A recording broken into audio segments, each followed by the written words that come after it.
É importante, nessa apreciação, antes de qualquer coisa, elogiar a postura de Vossa Excelência, que demonstrou a plena compreensão do que é um colegiado e do que é a democracia. Democracia é só democracia quando a gente respeita a opinião da maioria, mesmo quando ela é contrária à nossa opinião pessoal, desde que ela tenha sido executada de acordo com o regimento, de acordo com a norma. Na medida em que essa comissão, por imensa maioria, entendeu, como emenda de redação, a mudança radical feita pelo nosso senador Expedinho Amin, não mais persistia a razão fundamental do meu voto contrário à proposta vinda da Câmara dos Deputados. Mas faço questão de historiar o andamento dessa situação, para que não tenha vez uma narrativa, e me faltam palavras mais suaves, mas uma narrativa que tenta isentar de responsabilidade o relator, o ministro Alexandre de Moraes, e a primeira turma do Supremo Tribunal Federal, atribuindo a esse Congresso a responsabilidade pela condução que eles adotaram no processo. Porque as possibilidades interpretativas que reduziriam penas e fariam a distinção entre lideranças e mera massa de manobra estavam todas disponíveis para os ministros. Foi uma escolha feita pelos ministros, conduzido pelo voto do relator, ministro Alexandre de Moraes. Então, o Congresso Nacional, neste momento, se encaminha para tomar uma decisão que trata com o menor rigor a execução penal daqueles aqueles condenados que atentaram contra a soberania nacional do que trata com outros crimes. É uma escolha política e deve ser respeitada como escolha da maioria. Mas não cabe trazer para essa casa, para esse Congresso, a responsabilidade que está do outro lado da praça. Essa operação Lava Xandão nunca vai ter minha aderência. Nunca vai ter. Porque é uma coisa que impressiona qualquer pessoa que acompanha o que está acontecendo nesse Brasil há bastante tempo. Porque na interpretação, na hora de dar uma sentença, os ministros têm uma enorme liberdade interpretativa. Enorme. E exercitam essa liberdade à vontade. E agora se escudar num suposto erro do Legislativo é, no mínimo, covardia. No mínimo, covardia. Dito isso, a legislação que se encaminha na letra do parecer apresentado pelo senador Expedinho Amin, ela corrige o defeito principal, que era permitir que a mudança atingisse outros crimes além daqueles praticados no 8 de janeiro e nas circunstâncias conexas ao 8 de janeiro. Ainda persiste, na minha visão, um erro, que é você dar tratamento privilegiado na execução da pena. Um erro aí de mérito, não teremos como reverter isso agora. E um erro de técnica, que é você estabelecer esse concurso formal, quando mais adequado, segundo a própria consultoria do Senado, seria a consunção. Eu apresentei, inclusive, uma emenda nesse sentido, o Expedinho Amin, não sei como ele avaliou, que traria a absorção do crime meio pelo crime fim. Dito isso, senhor presidente, já pedi a retirada do voto em separado. O voto separado tinha base na compreensão de que não cabia como emenda de redação e na compreensão de que também não cabia a devolução do texto da Câmara dos Deputados, que não mostrou todo o respeito aos deputados federais, nossos colegas parlamentares, representantes do povo brasileiro, parceiros na representação congressional, mas a Câmara dos Deputados, nos últimos episódios, não demonstrou maturidade para apreciação de matérias de alta complexidade, porque votação às 4 da madrugada já era esse tipo de resultado. A imensa maioria dos deputados e deputadas não sabia o que estava votando. Não teve compreensão das consequências. E graças à intervenção direta do senhor presidente da CCJ, Otto Alencar, esse Senado teve condições de fazer análise. Porque senão também seríamos atropelados por uma votação em plenário de qualquer jeito, de qualquer forma, premida pela necessidade de atendimento ao Mário, ao Jorginho, a tantas pessoas que estão presas com baixa culpabilidade ou nenhuma culpabilidade, mas também nesse ponto, presidente, é preciso registrar uma verdade. Desde o início do ano que essa casa tenta resolver a situação do Jorginho, do Mário e das outras pessoas mais desabonadas, da Débora e de tantos outros. E isso não avançou porque a escolha foi privilegiar o líder, os líderes, buscando uma anistia que claramente era inviável politicamente. Então essas pessoas estão presas há um ano porque a escolha dos seus representantes foi deixá-los presos como massa de manobra para favorecer o líder.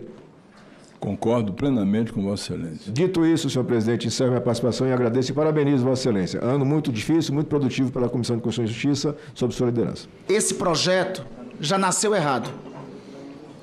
Nasceu errado, presidente, porque ele subverte uma história da nossa República.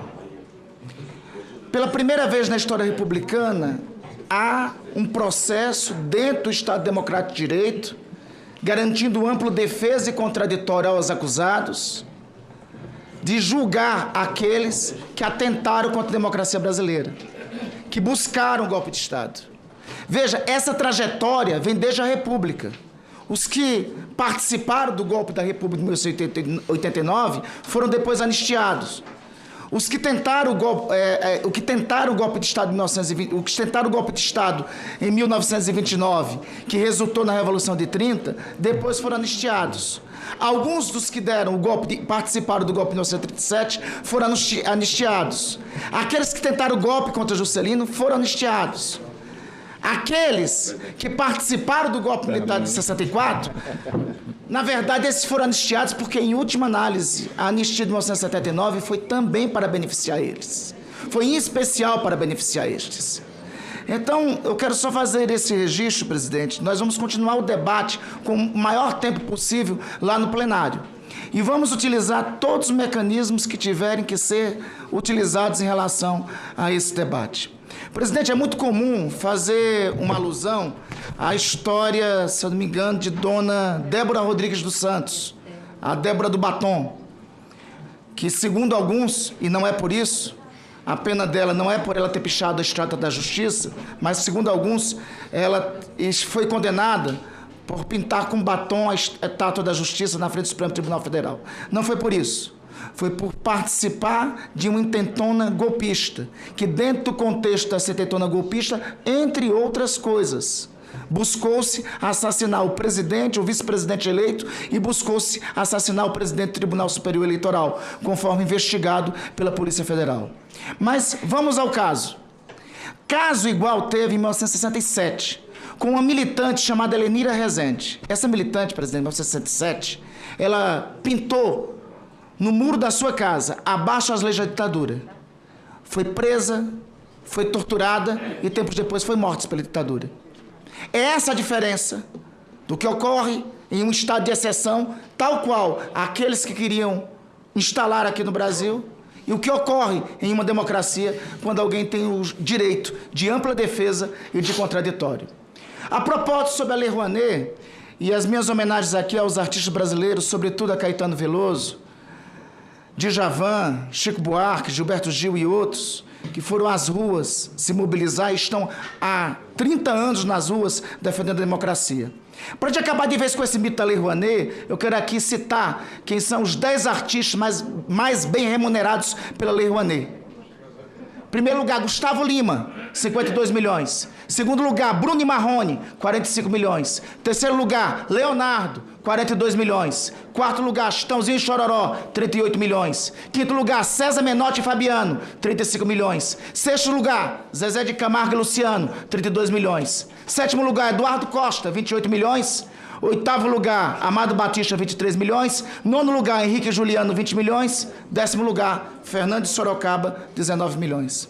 Ao que me parece, não está nenhum dos artistas que estão se mobilizando por democracia e contra a anistia raiz ou a anistia Nutella, como essa que estão tentando aprovar aqui. Nós vamos, reitero, a emenda aqui sacramentada, claramente não é uma emenda de redação, é uma emenda que altera o mérito, porque esse projeto nasceu torto.